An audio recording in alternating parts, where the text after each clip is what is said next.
Salut à toi. Alors aujourd'hui, on va parler d'un sujet que sont les protéines. Pourquoi je voulais faire une vidéo sur les protéines et spécifiquement sur les protéines? Parce qu'en fait, tout simplement, ce que j'ai remarqué, c'est qu'aujourd'hui, très souvent, c'est un sujet qui est mal abordé, qui est mal compris. Vraiment, en fait, que peu de personnes, on va dire, rentrent dans les détails. Et moi, quelque part, je voulais utiliser ces quelques minutes justement qu'on va voir ensemble pour vous expliquer comment ça fonctionne et comment, en fait, finalement, vous pouvez les consommer de manière stratégique, notamment au niveau de votre entraînement. Parce que finalement, il faut savoir que toutes les protéines ne se valent pas, notamment les protéines végétales, les protéines animales, bien que ce soit des protéines, elles ne se valent pas toutes. Et quelque part, ça va être le but de cette vidéo-là. Ensuite, je te le dis tout de suite, moi, mon but, il n'est pas de faire des vidéos frappadingues avec du montage dans tous les sens, des espèces de transitions cheloues, etc. Mon but, c'est d'apporter de la valeur. Donc, si jamais tu es quelqu'un qui cherche juste de la valeur, en fait, et qui cherche un contenu éducatif, tu es au bon endroit. Par contre, si tu cherches du contenu folklorique qui va juste te faire vivre des émotions, à ce moment-là, tu peux partir. Sans plus tarder, commençons. Alors déjà, il faut comprendre une chose, c'est que les protéines, c'est une chaîne d'acides aminés. D'accord? Donc lorsqu'on parle des protéines de manière globale, il ne faut pas voir juste que c'est de la viande, du poulet, etc. C'est une chaîne d'acides aminés. Donc c'est comme des chaînes qui sont enchaînées entre elles. Et ensuite, ces chaînes d'acides aminés, il faut comprendre qu'elles remplissent différents rôles. Parce que les protéines, à part, ça ne sert pas qu'à nourrir le muscle. Ça ne sert pas justement qu'à nous faire prendre du muscle. Ça nous sert aussi à plein de choses dans le corps. Et d'ailleurs, on va voir à quoi ça nous sert. Il faut savoir qu'elles remplissent quatre rôles. Un premier rôle qui est structurel, un deuxième rôle qui est de mobilité, un deuxième rôle qui est fonctionnel, et enfin, un troisième rôle qui est fonctionnel, et enfin un quatrième rôle qui est énergétique. Le premier rôle qui est structurel, c'est très simple. Il faut comprendre que les protéines, elles constituent la base de nos cellules et de nos tissus. Même moi, lorsque j'ai appris ça à l'époque, lorsque je commençais à un peu augmenter mon niveau de connaissance par rapport à la musculation, j'étais surpris d'apprendre ça, mais les protéines, c'est la base de nos cellules et de nos tissus. D'accord?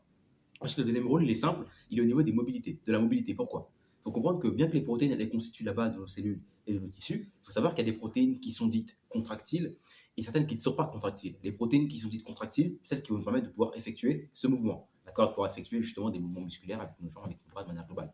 Par contre, les protéines justement qui elles ne sont pas contractiles, donc qui elles ne sont pas directement situées dans les muscles, elles vont avoir d'autres rôles, justement, notamment au niveau des cellules, des tissus. Elles vont aussi avoir des rôles fonctionnels. Donc, le troisième rôle, justement, qui va être au fait que les protéines, elles constituent aussi la base de nos enzymes ainsi que de nos hormones. Donc, la testostérone, l'insuline, etc., sont constituées de protéines à la base.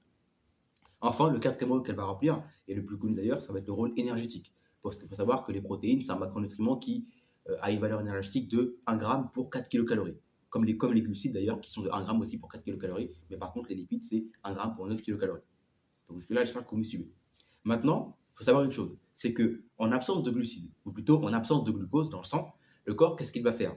Eh bien, pour produire du glucose, donc de l'énergie justement, on va dire qui sera rapidement utilisable et qui va justement, cette énergie-là, enfin ce glucose-là qui circule dans le sang, va être converti en glycogène, notamment dans le foie et dans les muscles. Lorsqu'on n'a pas assez de glucose qui circule dans le sang, le corps, ce qu'il va faire, c'est qu'il va convertir une partie des acides aminés qui circulent dans le sang, ou alors des acides aminés présents dans le muscle, donc dans ce cas-là, il fera du catabolisme, pour tout simplement faire ce qu'on appelle une néoglucogénèse et utiliser finalement ces acides aminés-là comme source d'énergie. Mais il ne le fera pas qu'avec les acides aminés, donc avec les protéines, il le fera aussi avec les graisses. Notamment, ce qu'il fera, c'est qu'il va dégrader aussi les acides gras, d'accord?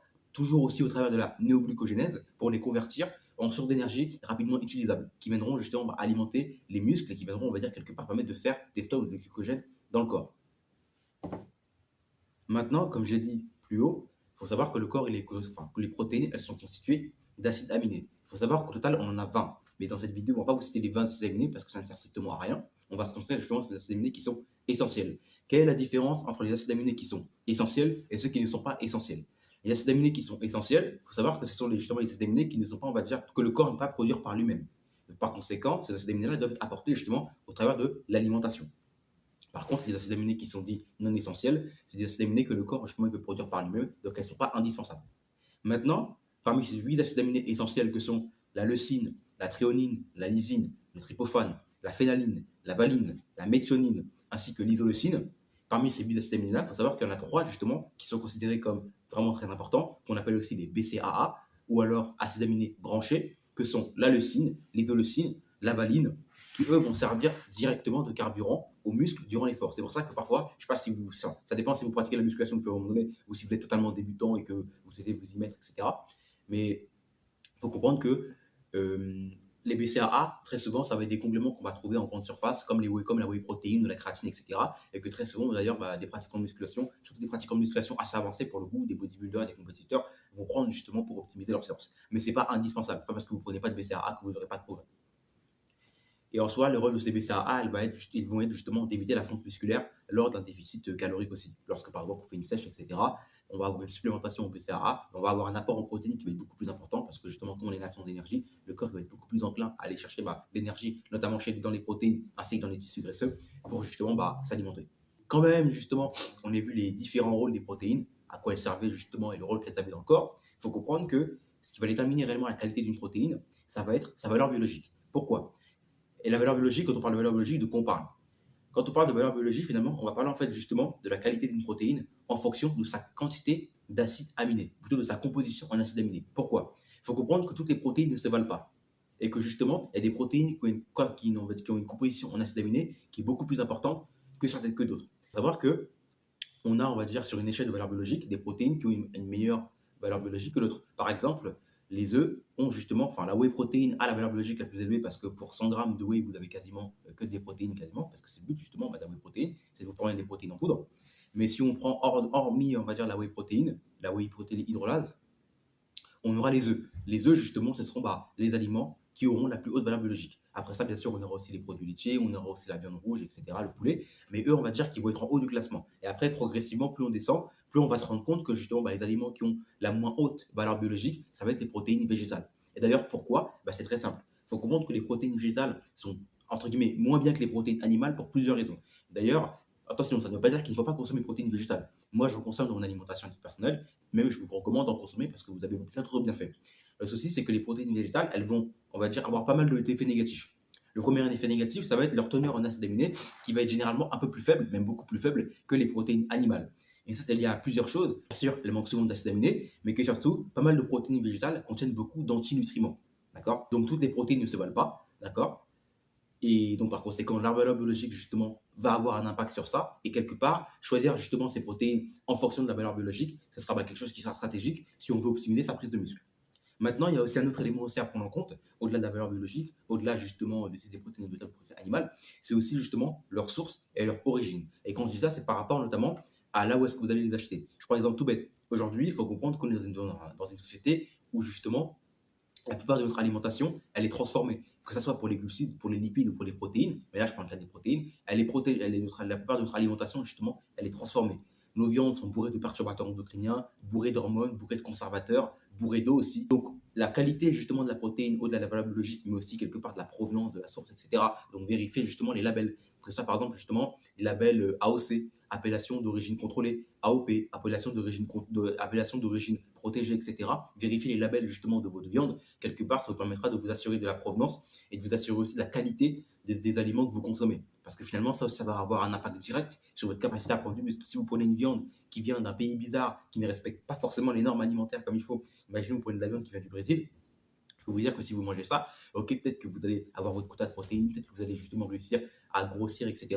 Mais vous allez prendre beaucoup de graisse, vous allez défoncer votre système hormonal, vous allez défoncer votre santé, et à la fin, finalement, vous ne serez pas gagnant. Alors que par contre, si vous prenez une viande, imaginons d'origine France, justement, où les normes de manière globale, pour le coup en France, sont beaucoup plus respectées, surtout sur tout ce qui concerne la viande et même d'autres aliments, vous vous rendrez compte que finalement, ça sera beaucoup, on va dire, plus bénéfique pour vous au niveau de, bien sûr, de votre progression musculaire, mais aussi au niveau de votre santé, vous vous sentirez beaucoup mieux et vous ne vous sentirez pas en fait fatigué.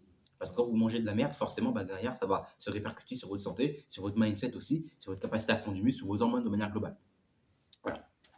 Donc maintenant, si vous avez aimé cette vidéo, déjà, n'hésitez pas à liker, la partager, vous abonner, bien sûr, parce que je vais diffuser beaucoup de contenu au fur et à mesure du temps. Mon but, justement, c'est d'apporter un maximum de valeur, vous aider, justement, dans votre prise de muscle. D'accord? Et puis surtout, bien sûr, si vous êtes quelqu'un qui est salarié, cadre, entrepreneur, que vous souhaitez, justement, vous reprendre en main, que vous souhaitez, justement, prendre du muscle de manière globale et réussir à améliorer votre composition corporelle malgré un emploi du temps chargé, ce qui est mon cas aujourd'hui, parce que moi actuellement je m'entraîne peut-être 3 à 4 fois par semaine maximum pendant 1 heure et demie, et j'arrive pourtant à maintenir un physique plus que respectable. Donc c'est pas parce que vous avez un emploi du temps qui est surchargé que vous ne pouvez pas réussir à vous maintenir physiquement. Donc si vous êtes intéressé justement et que vous êtes réellement motivé, et attention, j'ai bien réellement motivé et déterminé, parce que moi je ne travaille qu'avec des personnes qui sont réellement motivées, j'ai pas envie de me prendre la tête avec des personnes qui justement ne sont pas disciplinées, ne sont pas structurées, ne veulent pas progresser. Si vous êtes intéressé, vous trouverez en description un lien tout simplement pour réserver un appel de consulting avec moi. Mon but, il est simplement de comprendre vos problématiques, vos besoins, votre situation actuellement. Est-ce que vous êtes débutant en musculation? Est-ce que vous pratiquez la musculation depuis maintenant plusieurs années? Est-ce que simplement vous vous y remettez peut-être parce que voilà, vous avez eu une phase dans vos jeunesse où vous en avez fait, et puis depuis que vous êtes sur le marché du travail, etc., vous n'avez plus forcément beaucoup de temps pour vous entretenir et que vous souhaitez vous relancer? vous pouvez prendre un appel avec moi. C'est un appel de 30 minutes à 1 heure maximum où on va discuter. Le but, ça va être de comprendre totalement vos problématiques et quelque part de réfléchir ensemble, vous et moi, à un plan d'action que vous pourrez mettre en place justement pour vous aider à vous transformer physiquement et enfin avoir confiance en vous et être bien dans votre peau. À part ça, passez une très bonne journée.